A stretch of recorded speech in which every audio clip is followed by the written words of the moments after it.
So I gather you're about to head out into the world of planning, and you've had all sorts of brilliant training, and you know, it was people wondered whether I could offer any advice, and I don't really do planning anymore because I'm too old, and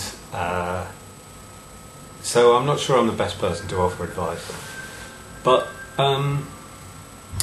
I think what I'd say is, I think a danger for planning these days, which maybe didn't used to be true, is if you get trapped being a thinker. I think if you get trapped only in the world of theory and ideas and plans, I think that could be dangerous, because it feels like to me the careers of the next 20 or 30 years involve combining thinking and doing, and that very often you can't think properly unless you can also do properly.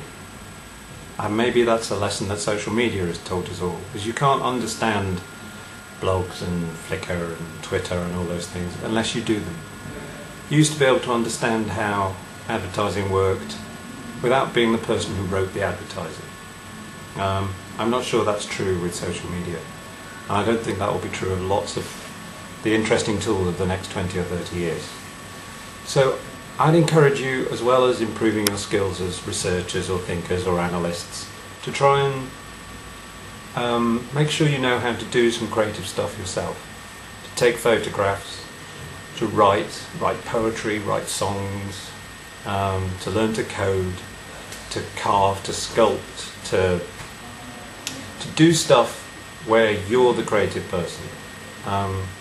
Because you work better with creative people if you understand the motivations, the stuff that they go through, and you realise that everyone's a creative person. So that would be a thing I'd say.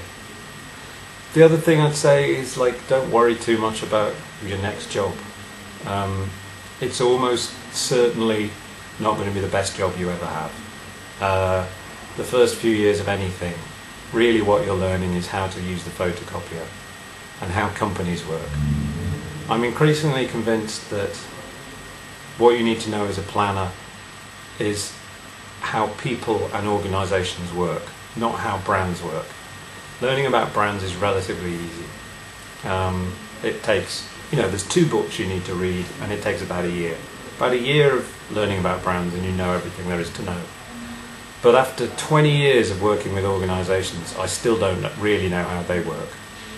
Understanding organisations is the really hard thing, and understanding people is the hard thing.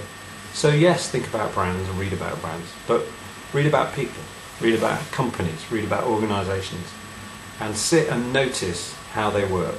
If you say a particular thing in a meeting, what happens? What does it take to get something to happen at the company where you work?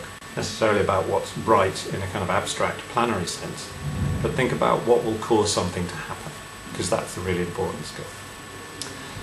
And finally I'd go, if you're not enjoying it, there's no point doing it. You're not saving lives, it's not ultimately that important. So if it's not fun, you should go and do something else instead, because it's supposed to be fun, it's supposed to be interesting. If it's not interesting, there's no point doing it.